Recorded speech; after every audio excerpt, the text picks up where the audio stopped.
প্রিয় শিক্ষার্থীরা, আসসালামু আলাইকুম রহমতুল্লাহি ওয়া বারাকাতুহু। আজকের অনলাইন ক্লাসে সকলকে স্বাগত। আমি মোহাম্মদ আক্তার হোসেন, সহকারী শিক্ষক, গণিত বিজ্ঞান, কুমিল্লা মডার্ন হাই স্কুল। আমাদের আজকে আলোচনা করব নবম শ্রেণীর পদার্থবিজ্ঞান বিষয়ের অর্থাৎ পঞ্চম অধ্যায়ের অবস্থা ও চাপ সম্পর্কিত অধ্যায়। আলোচনা করব আমাদের চাপ, ঘনত্ব এবং প্রবণতা সম্পর্কে আমরা আলোচনা করব। তো আমরা প্রথমে দেখব চাপকে। কোন বস্তুর একক ক্ষেত্রফলের উপর প্রযুক্ত বলকে চাপ বলে। কোন বস্তুর একক ক্ষেত্রফলের উপর প্রযুক্ত বলকে চাপ বলে। তাইতে মোট ক্ষেত্রফল যদি এ হয়, টোটাল ক্ষেত্রফল এ, টোটাল বল যদি এফ হয়, তাহলে আমরা লিখতে পারি এক ক্ষেত্রফলের উপর প্রযুক্ত বল এফ। সুতরাং একক ক্ষেত্রফলের উপর প্রযুক্ত বল এফ বাই এ। আর এফ বাই এ হলো চাপ। চাপকে পি দ্বারা প্রকাশ করে যেন পি ইকুয়াল টু লেখা হয় এফ বাই এ। অর্থাৎ কোন বস্তুর একক ক্ষেত্রফলের উপর টোটাল ক্ষেত্রফল এ, প্রযুক্ত বল টোটাল বল হলো কত এফ। এক ক্ষেত্রফলের প্রযুক্ত বল হলো এফ, একক ক্ষেত্রফলের প্রযুক্ত বল হলো কত এফ বাই এ। সুতরাং পি ইজ ইকুয়াল টু কত এফ বাই এ। তাহলে এই P is equal to F by A কে বলা হয় চাপ। তাহলে চাপের রাশিমাল হলো P is equal to F by A. এখান থেকে আমরা আবার লিখতে পারি, অর্থাৎ F equal to P A অথবা A equal to F by P. তাহলে এখানে আমরা তিনটা সূত্র বা সমীকরণ যাই বলি না কেন, এখানে আমরা তিনটা P is equal to F by A, আবার F is equal to P A অথবা A is equal to F by P, তিনটা সমীকরণ অথবা তিনটা সূত্র আমরা দেখলাম। তাইলে আমরা এখন দেখব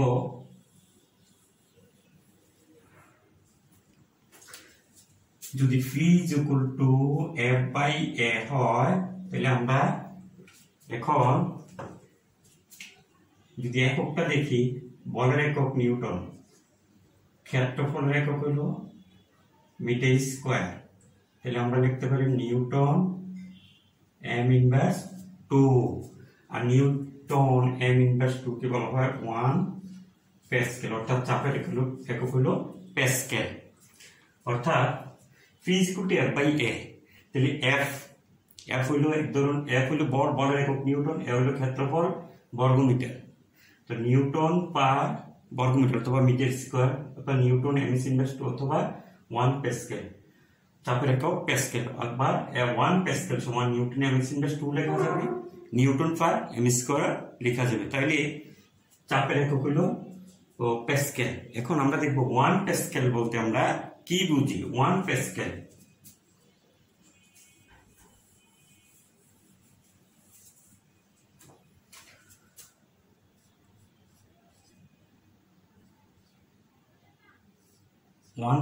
বলতে আমরা কি বুঝি। তাহলে 1 প্যাসকেল বলতে 1 বর্গ মিটার ক্ষেত্রফলের উপর 1 নিউটন বল প্রয়োগ করলে, তাহলে ক্ষেত্রফল নির্দিষ্ট 1 বর্গ মিটার, বলটাও নির্দিষ্ট, তাহলে 1 নিউটন বল প্রয়োগ করলে যে পরিমাণ চাপ হয় তাকে বলা হয় 1 প্যাসকেল। 1 বর্গ মিটার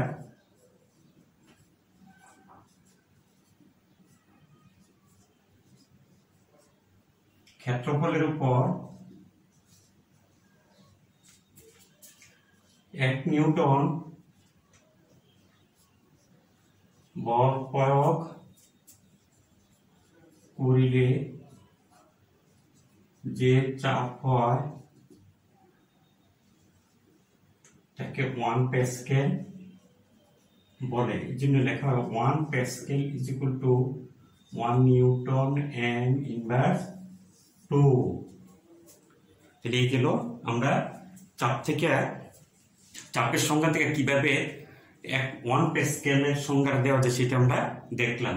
প্রিয় শিক্ষার্থীরা, তাহলে আমরা চাপ কাকে বলে, চাপের একক, আবার 1 প্যাসকেল বলতে কি বুঝি, বা 1 প্যাসকেল ইকুয়াল টু কি লেখা যায়, অথবা চাপের মাত্রা আমরা দেখতে পারি। একটু আমরা জানি পি ইকুয়াল টু কত এফ বাই এ। বলের মাত্রা, বল সমান সমান বল ফুলন ত্বরণ, F is equal to M A. যেহেতু F is equal to M A, তাহলে এম মাত্রা সবসময় বড় অথর হবে এম এম ত্বরণ এল টি ইনভার্স 2 আর ক্ষেত্রফল বর্গমিটার মানে এম স্কয়ার। তাহলে আমরা কি লিখতে পারি, এখানে হবে M into M inverse 2 T inverse 2 equal to M inverse 1 T inverse 2। এটা আমাদের মাত্রা। মাত্রা বলতে আমরা কি বুঝি, কোন ভৌতরশিতে উপস্থিত মৌলিক রাশির সূচককে মাত্রা বলে। তাহলে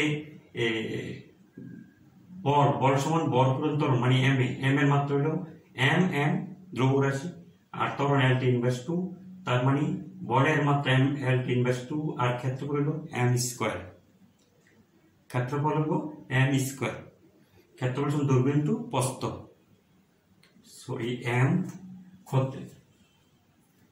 ক্ষেত্রফল হবে দৈর্ঘ্য ইনটু প্রস্থ। তাহলে দৈর্ঘ্য প্রস্থ হলে তাহলে দৈর্ঘ্য প্রস্থের মাত্রা এল এল স্কয়ার। তাহলে আমাদের হবে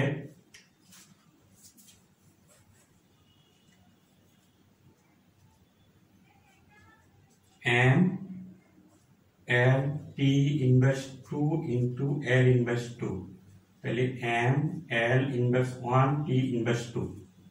তাহলে ক্ষেত্রফল সমান দৈর্ঘ্য ইনটু প্রস্থ। দৈর্ঘ্যের মাত্রা এল, প্রস্থের মাত্রা এল, উচ্চতার মাত্রা এল, সরণের মাত্রা এল। তাহলে এটা হবে এল স্কয়ার। তাহলে M L T inverse 2 into যখন নিচের রাশি উপরে যাবে তখন পাওয়ারটা ইনভার্স হয়ে যাবে এল ইনভার্স 2। তাহলে আমাদের হবে এম এল, এখানে আছে এল এর পাওয়ার 1 আর এল এর পাওয়ার কত -2। তাহলে inverse 1 inverse T inverse 2 M L inverse T inverse 2। তাহলে ফি ইজ ইকুয়াল টু কত F by A. Phi is equal to F by, এখান থেকে আমরা এককে বের করতে পারি, মাত্রাও আমরা বের করতে পারি। প্রিয় শিক্ষার্থীরা, আশা করি চাপ সম্পর্কে মোটামুটি সবাই ক্লিয়ার। চাপ কাকে বলে, ফি ইজ ইকুয়াল টু কি লেখা যায় F by A, F equal to কি লেখা যায়, আবার এর সমান কি লেখা যায়। তাহলে চাপের একক, চাপের মাত্রা বা চাপের একক কি, বা ওয়ান স্কেল বলতে আমরা কি বুঝি। এখন আসবো আমরা ঘনত্ব।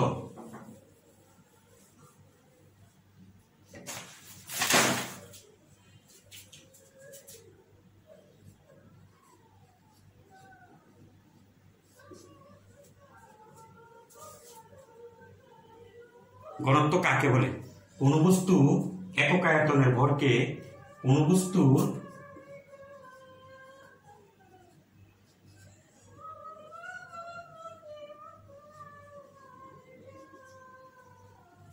বস্তুর একক আয়তনের ভরকে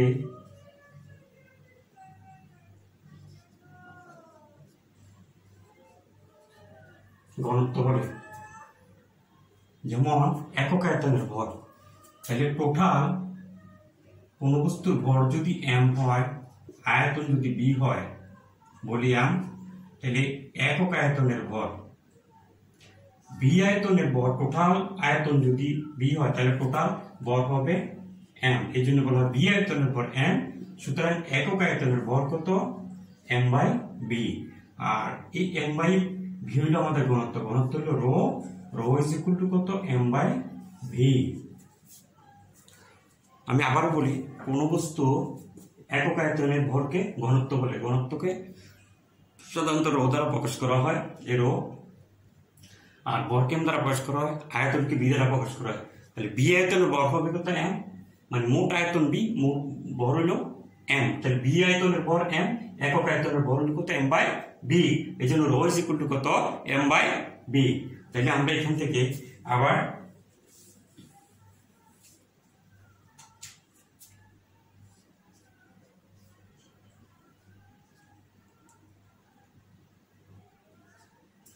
এম বাই বি, ভরের একক কেজি, আয়তন সমান দৈর্ঘ্য ইনটু প্রস্থ ইনটু উচ্চতা, এম কিউব, দৈর্ঘ্য প্রস্থ উচ্চতা, দৈর্ঘ্যের একক এম, প্রস্থের একক এম, উচ্চতার একক তাহলে এম, তাহলে কি হবে M cube, KG by M cube, অথবা KG M inverse 3। Rho is equal to M by V equal to KG by M cube, KG M inverse 3 এলো ঘনত্বের একক। তাহলে ঘনত্বের মাত্রা আমরা দেখব, rho is equal to M by V. M ধ্রুবরাশি এম এম আয়তন সমান দৈর্ঘ্য ইনটু প্রস্থ ইনটু উচ্চতা, তাইলে হবে কত এল কিউব সমান সমান এম এল ইনভার্স 3। এগুলো আমাদের এম এল ইনভার্স 3 এগুলো আমাদের মাত্রা অর্থাৎ ঘনত্বের মাত্রা।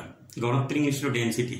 কোনো কোনো ক্ষেত্রে ডি দ্বারাও প্রকাশ করা হয়, কিন্তু আমরা রো দ্বারা প্রকাশ করবো। এগুলো হলো গ্রিক অক্ষর। Rho is equal to M by B. তাহলে এম ধ্রুবরাশি এম এম হবে, আর আয়তন সমান আমরা জানি দৈর্ঘ্য ইনটু প্রস্থ ইনটু উচ্চতা, তাইলে হবে কি আমরা এল কিউ।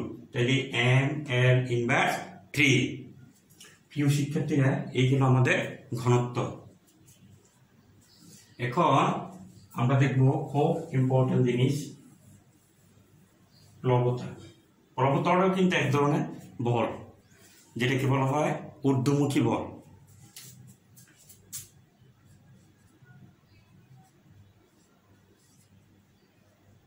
প্লবতা তরল বা বায়বীয়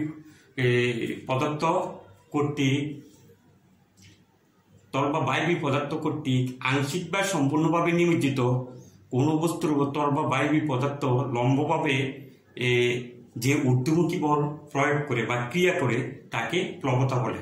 কোন বস্তুর প্লবতার মান হচ্ছে বস্তুর নিমজ্জিত অংশ কর্তৃক অপসারিত তরল বা বায়বীয় পদার্থ কর্তৃক ওজনের সমান। অর্থাৎ কোন বস্তুর প্লবতার মানটা হবে আংশিকভাবে নিমজ্জিত বস্তু কর্তৃক অপসারিত তরল বা বায়বীয় পদার্থের ওজনের সমান। অর্থাৎ একটা পাত্রের মধ্যে বা তরলের মধ্যে যখন কোন একটা বস্তু ফেলা হবে, ওই বস্তু কর্তৃক যে অপসারিত তরল বা বায়বীয় পদার্থ সেটার ওজনের সমান হবে প্লবতার মানটা। তাইলে প্লবতা আমরা জানবো যে এক ধরনের বল, এটা ঊর্ধ্বমুখী বল। তাহলে আমরা একটু দেখবো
ধরলাম একটা পাত্রের মধ্যে পি কিউ আর এস একটা সিলিন্ডার, আমরা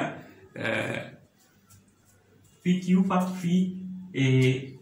ধরলাম এ বি সি ডি আমাদের একটা পাত্রের মধ্যে কি আছে, আমাদের প্রবাহী বা তরল আছে। তরলের মধ্যে একটা P Q R S cylinder আমরা কি করলাম, ছেড়ে দিলাম বা ডুবিয়ে দিলাম। তাহলে আমরা জানি যে তরল যে কোনো বস্তুকে সব দিকে চাপ দেয়, তাহলে ঊর্ধ্বমুখী চাপ, নিম্নমুখী চাপ, তাহলে পার্শ্বমুখী চাপও আছে। পার্শ্বমুখী চাপটা আমাদের বেনিশ হয়ে যায়, এখানে পিআর আর কিউএস পরস্পর বিপরীত হয়, এটা বেনিশ হয়ে যায়।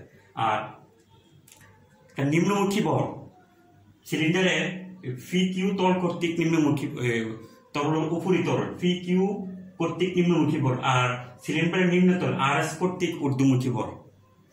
এই ঊর্ধ্বমুখী বলটা হবে আমাদের প্লবতা।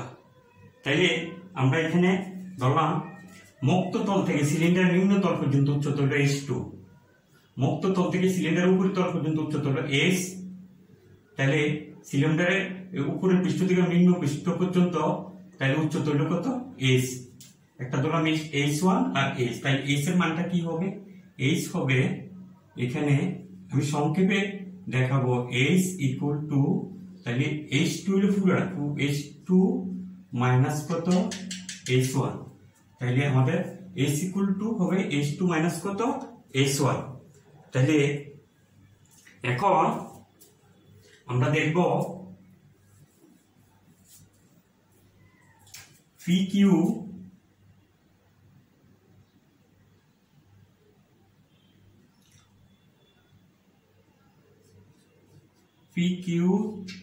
তল কর্তৃক নিম্নমুখী বল।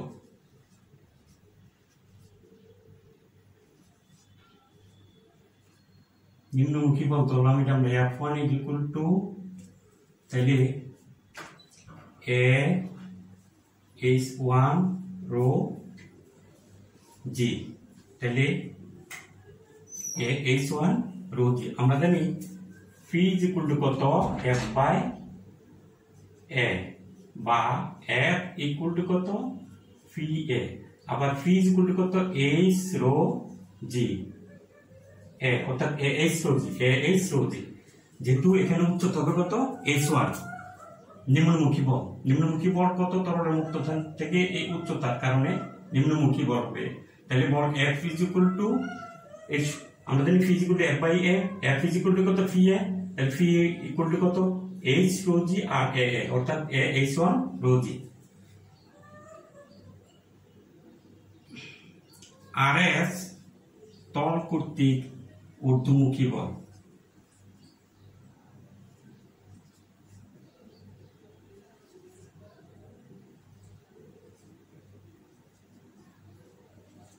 F2 is equal to H2 rho G. তাহলে এখানে ঊর্ধ্বমুখী বলের মানটা আমাদের বেশি, আমরা আগে জানছিলাম প্রবতা মানে ঊর্ধ্বমুখী বল বা লব্ধি বল যেটা আমরা বলি। তাহলে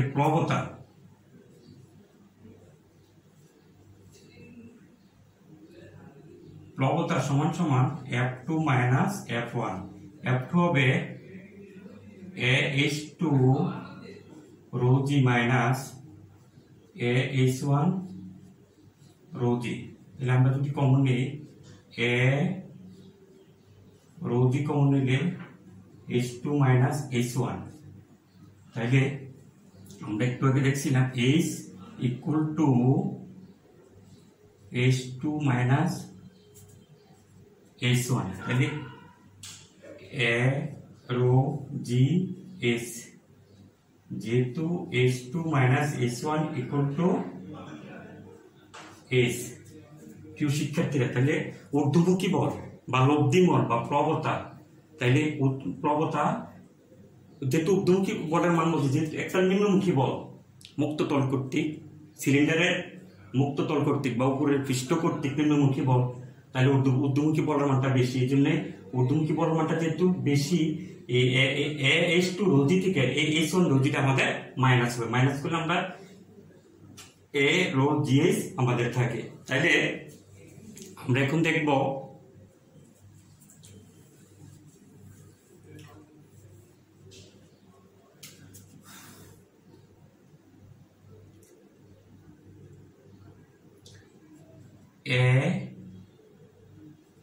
H ইন্টু রো জি। তাহলে এটা হলো ক্ষেত্রফল, ক্ষেত্রফল সমান দৈর্ঘ্য ইন্টু প্রস্থ, আর H হলো উচ্চতা, তাহলে দৈর্ঘ্য ইন্টু প্রস্থ ইন্টু উচ্চতা সমান আমরা লিখতে পারি কি আয়তন। আমরা লিখতে পারবো বি রো জি, যেহেতু বি ইকুয়ালস টু H, তাহলে এই হলো নিমজ্জিত বস্তু নিমজ্জিত অংশ কর্তৃক অপসারিত তরল বা বায়বীয় পদার্থের ওজনের সমান। এটা হলো বি রো জি, আর সেটা হলো আমাদের কি প্লবতা। তাহলে প্রিয় শিক্ষার্থীরা, তাহলে প্লবতাটা আমরা জানি যে এক ধরনের বল, তাহলে প্লবতার এককটা কি হবে? প্লবতার একক নিউটন হবে। যদি বলা হয় প্লবতার একক কি, তাহলে সেটা হবে আমাদের নিউটন, যেহেতু প্লবতা এক ধরনের বল। তাহলে ভি রো জি সেটা আমাদের সৃজনশীল করার ক্ষেত্রে বা গাণিতিক সমস্যা সমাধানের ক্ষেত্রে ভি রো জি অথবা এ রো জি এইচ অথবা A rho G H two minus H one, এই সমীকরণগুলো আমাদের বা এই সূত্রগুলো আমাদের কাজে লাগবে। তাহলে প্রিয় শিক্ষার্থী, আমরা আজকে 3টা টপিক সম্পর্কে আমরা জানলাম। একটা হলো চাপ, ঘনত্ব, তারপর হলো প্লবতা, খুব ইম্পর্টেন্ট জিনিস। আজকের প্রথম পর্বে আমরা 3টা জিনিস সম্পর্কে জানলাম। দ্বিতীয় পর্বে আমরা আর্কিমিডিসের সূত্র, তারপরে প্যাসকেলের সূত্র, গাণিতিক সমস্যা সম্পর্কে আমরা দেখবো বা গাণিতিক প্রমাণগুলো আমরা দেখার চেষ্টা করবো। আগামী পর্বে ক্লাসগুলা দেখার আমন্ত্রণ জানিয়ে আজকে আমরা এখানে শেষ করলাম। আল্লাহ হাফেজ। আসসালামু আলাইকুম রহমতুল্লাহি ওয়া বারাকাতুহু।